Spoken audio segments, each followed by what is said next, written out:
Prélèvement sy transplantation d'organes. Antsoina hoe greffe ny fandroana taovan'olona iray marary na haute amin'ny taova salama na greffon amin'ny alalan'ny fandidiana avy amin'ny donneur na koa hoe mpanome.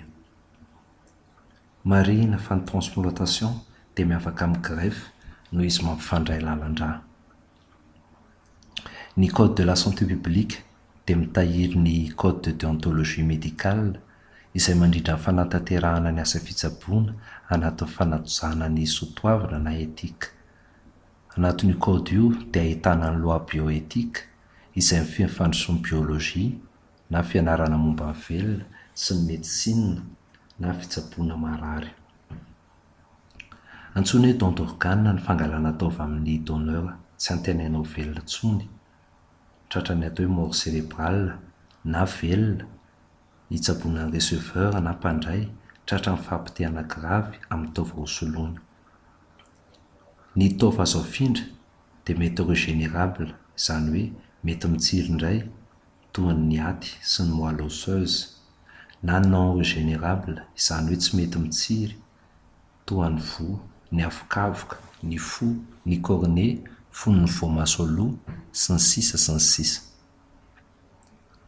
Ny moelle osseuse dia nofo avoan'ny taolana ary mitsinjara roa dia moelle jaune miloko mavo mitahiry tavy na tissu adipeux ary lasa antsoina hoe moelle grise amin'ny antitra. Ny faharoa kosa dia moelle rouge miloko mena miandraikitra ny hématopoïèse na ny famoronana ny singan'ny rà. Inona avy ireo lalàna mifehy famindrana taova? Ny fanaovana don d'organe miaraka amin'ny assistance médicale à la procréation na fandraisam-pitsabo anjara amin'ny fananahana sy ny diagnostic prénatal na fitiliana aretina gravy amin'ny zaza vao mitsaika dia voarindra ny loi bioétique sy ny fanajana ny vatan'olombelona na respect du corps humain, ka misy fitsipika telo lehibe mifehy azy. Le corps humain est inviolable, izany hoe tsy afaka alaina ny taovan'olona iray raha tsy nanaiky mialoha izy ary afaka miova hevitra tampoka izy amin'ny fotoana rehetra. Respect de la non-patrimonialité, izany hoe tsy tokony handray vola amin'ny fanomezana taova na singa avy any aminy ny donneur satria tsy tokony hosandaim-bola ny vatana na ny taovan'olona iray.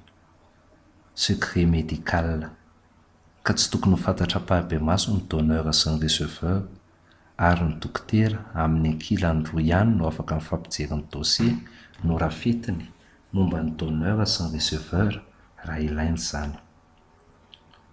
Mba ho fitandrovana ny don dia misy fitiliana tsy maintsy ataon'ny donneur toy ny fikarohana virus de l'immunodéficience humaine mahatonga ny aretina sida na syndrome de l'immunodéficience acquise, ny hépatite B sy hépatite C, ny humanity lymphotropic virus hoanina izay virus mety hiteraka ho mamiadany rà, cytomegalovirus sy toxoplasmose izay mety hamparary zazo am-boga na amin'ny olona ambany hery fiarovana, virus d'Epstein-Barr miteraka aretin'ny lymphocyte B isan'ny hery fiarovana, angatra na syphilis, sokajin-drà avy amin'ny liomena, antigène de leucocyte humain INS2 izay sokajin-drà avy amin'ny hery fiarovana.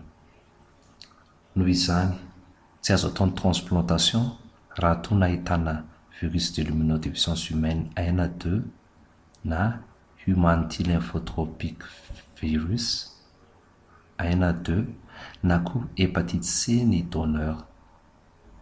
Na maty na velona ny donneur dia tsy tokony hitondra maladie aiguë infectieuse, izany hoe arety mifindra, na néoplasika, izany hoe homamiadana. Ary ny taovany afindra dia tokony ho salama tsara ho an'ny donneur tsara.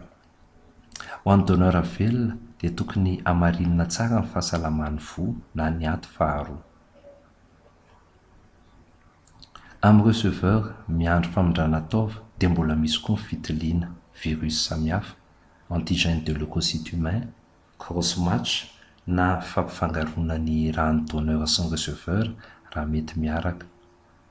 Rehefa tonga ny fotoana hamindrana taova dia mila verina daholo ny fitiliana virus ka raha ahitana virus de l'immunodéficience humaine na hepatite C dia ajanona ny greffe.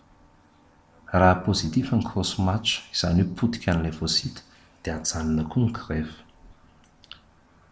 Ankoatra ny fitiliana dia ilaina koa ny consentement, izany hoe fifanarahana, ka tsy azo atao ny prélèvement na fangalana raha majeur incapable, izany hoe olon-dehibe tsy afa manapa-kevitra, na mineur dia ny zaza tsy ampy-taona, raha tsy hoe moelle osseuse anavotana ny mpiray-tam-po aminy rehefa voadiniky ny manam-pahefana izay tsy maintsy ahitana pédiatre, dia ny matianina momba ny fitsaboana zaza na manaiky aza izy.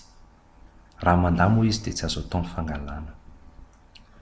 Afaka atao tsy misy sakana ny prélèvement amin'ny olon-dehibe raha toa ka misy romom-pihavanana izy na mpivady ara-dalàna, afa-tsy moelle osseuse izay tsy mila an'izany. Raha en état de mort cérébrale, izany hoe olona tsy antenaina velona intsony nefa ny taovany mbola afaka alaina, dia azo ampiasaina ny taova raha mazava ny fomba nafatesany. Tsy afaka misaina, mihetsika na miaina irery intsony izy ary manao métriase bilatérale réactive na fisokafany pupille roa, ilay boribory mainty afovoan'ny maso, tsy mamaly ny fitsolovana jiro, mety hanambara fijalian'ny ati-doha. Ary tsy afaka hiverina iaina intsony, izany hoe irréversible ny fahafatesan'ny ati-doha. Hita tamin'ny fitiliana araka ny filazan'ny dokotera roa afaka manamarina an'izany. Nisy consentement vita mialoha ary ny eken'ny fianakaviana na farafaratsiny présomption de consentement raha tsy nisy consentement mialoha nefa manaiky ny fianakaviana. Raha tsy ampy-taona na olon-dehibe tsy afaka manapa-kevitra dia mila solotena roa manome lalana. Marina fa tsy mbola miroborobo loatra ny transplantation eto amintsika, ka nizaraina fotsiny izao mba hanampiana ireo izay natateraka izany any ampitan-dranomasina. Mino izay fa nanampy anao ahazo ny prélèvement sy ny transplantation d'organes ity horonan-tsary ity. Raha misy fanamariana, fanampiana na fiara-miasa dia vonona izay fampidinika, ka entany ianao hitsidika amin'ny page Facebook ny Centre de Santé Maheva Anosy Zato Est ary andefa message privé aminay raha ilain'izany. Mankasitraka indrindra tompoko.